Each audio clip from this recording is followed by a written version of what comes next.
जय हिंद दोस्तों, स्वागत है आपका हमारे इस YouTube चैनल पे। तो दोस्तों, आशा करता हूँ कि आप भी एसएससी इंटर लेवल की तैयारी ज़ोरों शोरों से कर रहे होंगे, क्योंकि अब एग्ज़ाम को लगभग 90 दिन बच गया है। और 90 दिन में आपकी तैयारी कैसी होनी चाहिए, इसके लिए ये वीडियो है दोस्तों।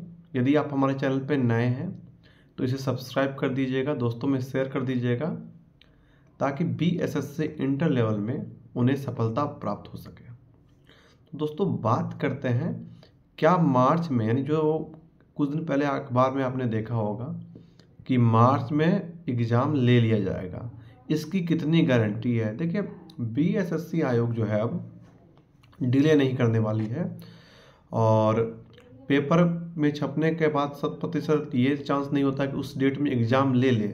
मगर कुछ दिनों से जो है बिहार एसएससी जो भी कुछ पेपर में डाली है उसके अनुरूप उन्होंने काम किया है।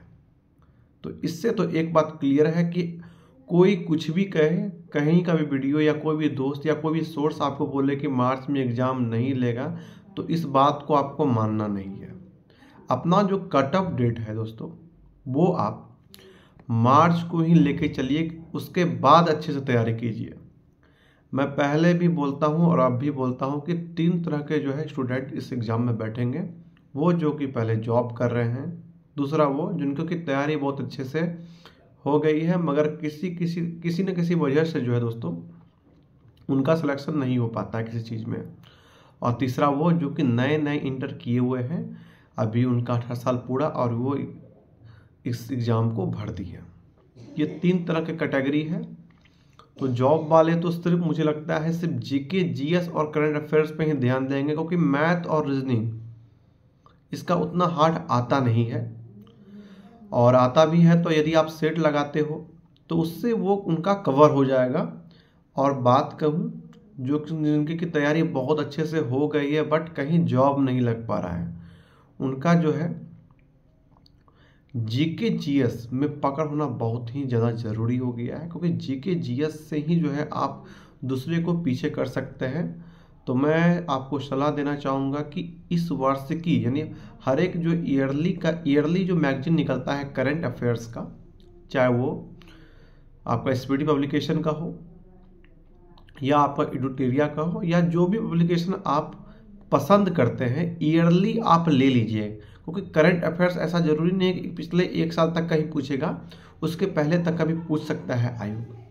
तो करंट अफेयर्स जो है आप ईयरली वाला ले लीजिएगा, और जीके जीएस जहाँ तक हो सके, चाहे वो लूसेंट ऑब्जेक्टिव, क्राउन ऑब्जेक्टिव और भी जो टेस्ट सीरीज देते हैं, अच्छे से डिटेल एनालिसिस करके जो है जीके जीएस को कवर कीजिए, कॉन्सेप्ट को क्लियर कीजिए। अब रटा रटाया हुआ जीके नहीं आता है, कुछ ही ऐसा मतलब 5-10 क्वेश्चन ऐसे होंगे जो कि रटा रटाया है, वो आप भी जानोगे और जो 2 दिन से तैयारी कर रहा है वो भी जानेगा।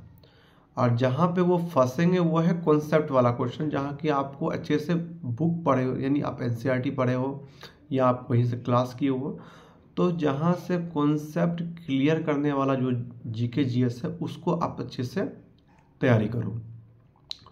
और जहाँ बात रहा मैथ और रीजनिंग, तो मैथ और रीजनिंग के लिए स्पेशल कुछ पढ़ने की ज़रूरत नहीं है। जिनकी तैयारी अच्छे से हो चुकी है वो डेली सेट प्रैक्टिस कीजिए। सेट में लगभग 25 मैथ रहते ही हैं और लगभग 50 के आसपास रीजनिंग होते ही हैं, तो उससे आपका जो हर एक टॉपिक को अच्छे से क्लियर कर सकता है। मैं पहले भी बोला था कि रेलवे का आप तैयारी कीजिए, रेलवे के रीजनिंग को आप लीजिए, और जो भी जीके जीएस है आप रेलवे के भी क्वेश्चन को देख सकते हैं, क्योंकि साइंस का जो पोर्शन है, जो कि बिहार सीजन में जो क्वेश्चन पूछा गया था, साइंस के अच्छे अच्छे क्वेश्चन पूछा गया था, उसमें कुछ न्यूमेरिकल भी था। तो इन सभी को देखते हुए जो है साइंस जो है महत्वपूर्ण सेक्शन हो जाता है दोस्तों आपके लिए, क्योंकि साइंस के कुछ क्वेश्चन में हमेशा कंफ्यूजन बना रहता है कि इसका आंसर क्या होगा। तो मैं यही सजेस्ट करना चाहूँगा कि कॉन्सेप्ट को आप लोग क्लियर कीजिए। और बहुत सारे लड़के लोग यही पूछ रहे थे कि कितने मॉक लगाऊं, तो मॉक के लिए मैं मतलब मैं सजेशन करना चाहूँगा, ठीक है, कि मॉक के लिए जो है आप पर डे 1 मॉक जो है लगाइए ही लगाइए। यदि आपको टाइम ज़्यादा मिल पा रहा है तो 2 मॉक लगाइए, और जो न्यू स्टूडेंट है जो कि नए नए तैयारी किए हैं वो चैप्टर वाइज बनाइए, मॉक पे कम ध्यान दीजिए। चैप्टर वाइज अगर टाइम मिल पा रहा है तो मॉक, क्योंकि मॉक में आपको यानी टेस्ट सीरीज जो आप दीजिएगा उसमें आपको ज़्यादा नंबर नहीं आएगा, और जो पहले से तैयारी कर रहे हैं उन सभी को ज़्यादा नंबर आ रहा है, तो उस समय जो है आपका कॉन्फिडेंस लेवल जो है दोस्तों वो घट जाएगा। इसलिए नए वाले जो है ज़्यादा कॉन्सेप्ट पे ध्यान दीजिएगा, और जो जॉब वाले हैं वो एक सेट दे सकते हैं पर डे और उसका एनालिसिस कर सकते हैं, क्योंकि 3-4 घंटे ही मिलते हैं पर डे पढ़ाई के लिए, उससे आप टाइम नहीं निकाल पाइएगा।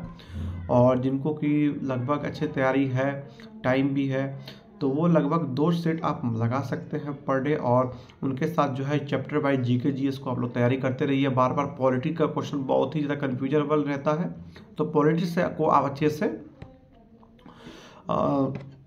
रिवीजन कीजिए।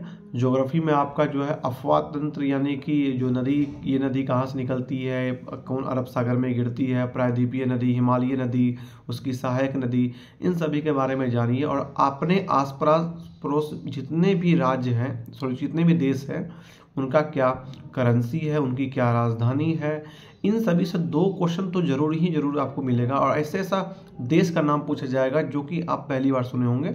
तो जितने भी हो सके जो है, जितने भी प्रीवियस ईयर में जो राजधानी का क्वेश्चन बना हुआ है उससे रिलेटेड जो है आप सभी का राजधानी याद कर लीजिएगा। मान लीजिएगा किसी का ऑप्शन 4 देश का ऑप्शन दिया जाता है, उन चारों देशों का जो है आप गूगल करके राजधानी पता कर देख लीजिएगा, और उसको एक छोटा सा नोट्स बना के रख लीजिएगा। और जहाँ तक रहा करंट की बात, करंट अफेयर की बात, तो करंट अफेयर जो सभी को पढ़ना है, ईयरली वाला, जो ईयरली वाला अभी जो पब्लिश होगा 2023 का वार्षिकांक, उसे आप जरूर ही लाइन बाय लाइन याद कर लीजिए स्पीडी से, और वहाँ से बाहर क्वेश्चन पूछने की कम उम्मीद है। और जहाँ तक बात रहे प्रैक्टिस सेक्रेटरी में, प्रैक्टिस सेक्रेटरी बता दिया, जीके जीएस भी बता दिया। और यदि अभी टेस्ट आप दे रहे हो, चाहे वो ग्रुप में हो, चाहे वो पर्सनली हो, या किसी बुक से दे रहे हो, तो कितना नंबर आपको आ रहा है ये कमेंट्स बॉक्स में जरूर बताइएगा, क्योंकि ज़्यादा दिन आपको बचा नहीं है। 90 दिन बहुत कम होते हैं, जिसमें कि लास्ट के 5-10 दिन तो आप यही सोचने में लगा दोगे कि मेरा सेंटर कहाँ गया है, वहाँ कैसे एग्जाम देने जाना है, तो दिमाग थोड़ा सा डिस्टर्ब हो जाता है। तो इस हिसाब से जो है आपको 80 डे प्लान को लेके चलना है, जिसमें कि आपको अच्छे से हर एक सेक्शन को देखना है। और जीके जीएस में कुछ आउट ऑफ सिलेबस भी, सॉरी जीके नहीं, रीजनिंग में कुछ आउट ऑफ सिलेबस भी क्वेश्चन पूछ सकते हैं, कैलेंडर के पूछ सकते हैं, कुछ ऐसा क्वेश्चन पूछ कैसे, और उम्र एज से रिलेटेड क्वेश्चन पूछ सकते हैं। तो उन सभी को जो है आपको अच्छे से ध्यान रखना है, और कहीं भी जो है हड़बड़ा के आपको आंसर नहीं करना है। अगर सिंपल क्वेश्चन भी आपको दिया जा रहा है तो उसको भी दोबारा पढ़िए, उसके बाद टिक कीजिए, क्योंकि जो टाइम है वो इनफ रहता है दोस्तों। तो आई होप आपको ये दोस्तों ये वीडियो पसंद आई होगी। यदि पसंद आए तो हमारे इस चैनल को जरूर सब्सक्राइब कर लीजिए, दोस्तों में शेयर कीजिए, ताकि उनके पास भी ये इन्फॉर्मेशन पहुंच सके। वीडियो में बने रहने के लिए धन्यवाद। मिलते हैं न्यू अपडेट के साथ, तब तक के लिए जय हिंद, जय भारत।